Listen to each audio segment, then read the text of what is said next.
And it's good news with Dick Baumbach. I'm Jeff Heiser, and I have Mr. Baumbach here today in the studio bringing us some good news.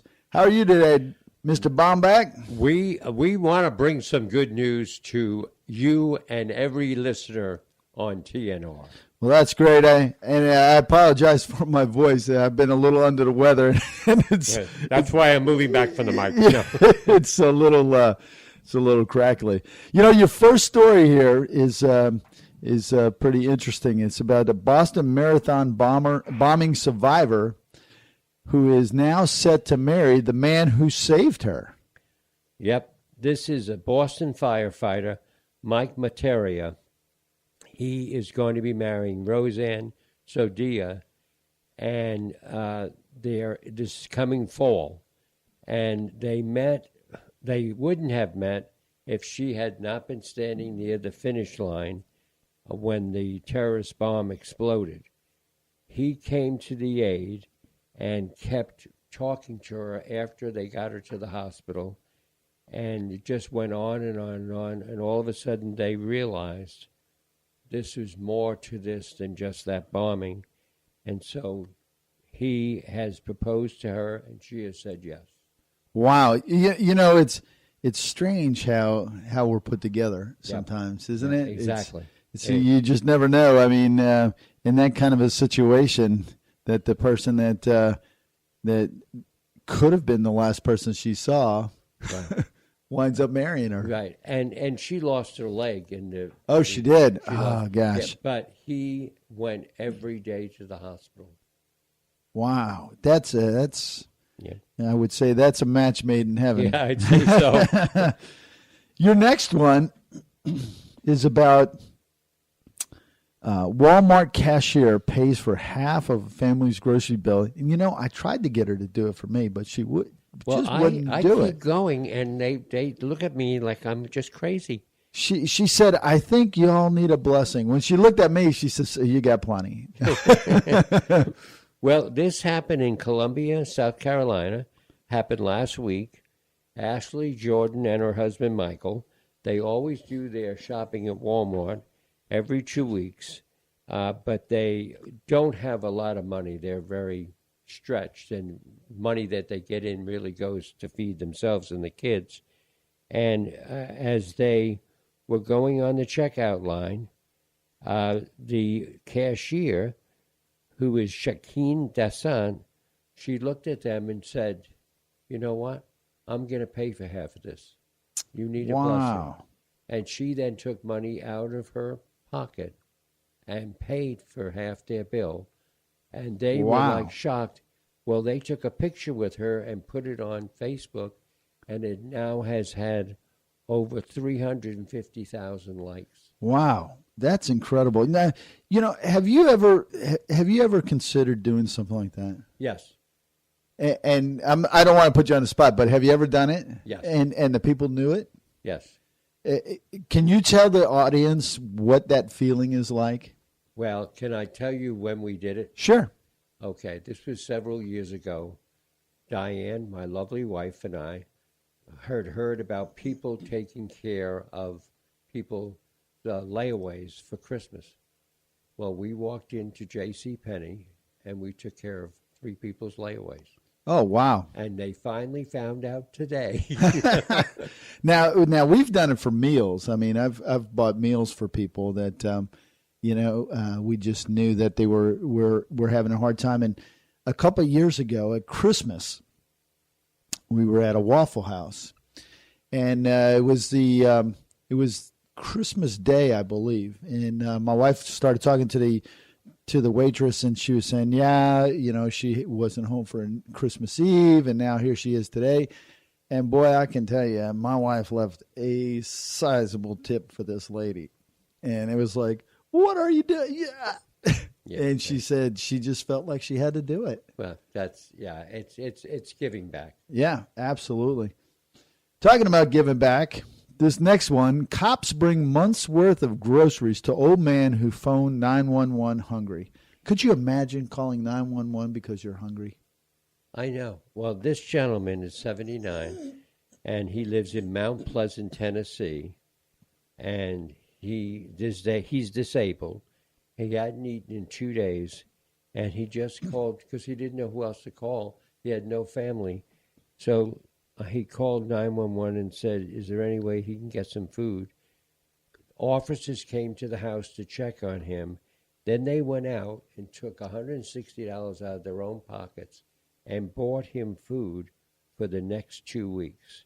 Wow. And they started a food pantry at the police station for him so he doesn't have to worry about it. That's incredible.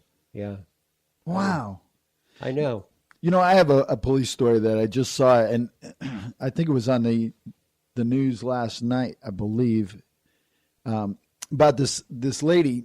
She was driving down, and I actually know the people that wrote this story. She was riding down the road, and there was a state trooper, and the hood was up, and she saw him bent over into the trunk, and so she stops and she says to him, "Do you need help? Are you okay?" And he says, "Oh yeah, I'm just washing my windows." And she says, "Oh, okay." He goes, "Can I wash yours?"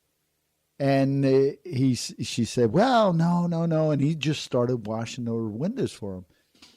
And before he was done, he had done 3 other people. They all stopped and were saying thanks to him and wanting to make sure he was okay. And he wound up washing these people's windows on the side of the road. Wow. Yeah. Is that incredible? Wow. Yeah. I mean, it's amazing. But the elder lady, she just stopped and she wanted to make sure. And then the people that wrote the story that I know said that they saw what was going on and they weren't sure. And so they stopped and wanted to make sure everything was okay. And the police officers, yeah. And they said, "Well, can you wash ours?" Because they were elder people. Wow. And he did. He cleaned the whole thing for him. Well, I'll go out there right now. Yeah. So this next one, this kind of takes an intestinal fortitude that is very special. A 7-year-old applies for a job at Google and gets a letter back from the CEO. Yep, this is Chloe Bridgewater. She's 7 years old. And Chloe kept telling, she lives in England, and she kept telling her parents that she wanted to work for Google, and she knew stuff. And they said to go ahead and write Google and see what happens.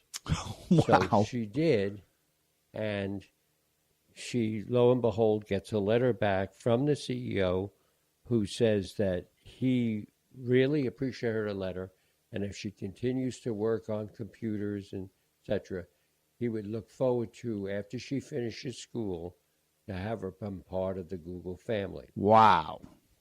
Well, what really hit me on this one wow. is that I have a similar thing in my life, which I might have shared with you, and that is my partner in Baumbach and Fisher was Dick Fisher. He was the retired senior vice president, corporate relations for American Airlines. Wow. When we first opened the company, he kept saying to me, "Your name is so familiar, I can't understand why." It's different. It's a strange name. About 6 months later, he turned white as a ghost and looked at me and said, "Did you ever write a letter to American Airlines?" And I said, "Yeah, when I was 5 years old, I would go into LaGuardia Airport with my parents waiting for my uncle to come in for a visit." I was very familiar with LaGuardia, yeah. And I kept saying to my parents I wanted to get on a plane. They said, "Will you write the man who owns American Airlines, and we'll mail the letter for you." Dick Fisher, my partner, is the one who wrote the letter back to me. Wow. That's amazing. I don't have the letter. I don't have the letter. That's amazing. Speaking of talking with letters, recently the Daytona 500 ran. And there's a story that one of the drivers, I believe the driver that won last year, wrote an essay when he was in 5th grade or was 5 years old or whatever, that he would win the Daytona 500, and everybody laughed at him and what have you. Took him. He said it would take him. It would be in 1998. It took him a little bit longer, but isn't that amazing? That's amazing. I mean, it's like I talk about where if you think the idea, you write it down, and you take some action on it, things come true. Right. It's a small world. It's a very small world. Speaking of small worlds, before we end today, what do you think so far about our new president? Okay. Without getting political. No, we're not going to get political. Okay. Wait a minute. Can I Twitter you my thoughts? Yeah, you sure can. Well, I'm just hoping that we come together as a country. Yeah. Well, you could have tweeted that to me. Tweet. So what do you have for us next week? And don't tell me I'm a barrage of tweets because... No. Actually, this is good for all of us. Russian scientists have successfully slowed down the aging process. Whoa. Yeah, we'll definitely have to tune in for those. So until next week, I hope everybody has a good week. And Mr. Baumbach? Thank you, Mr. Heiser. And you too have good week and good news. Thank you so much. And this has been Good News with Dick Baumbach.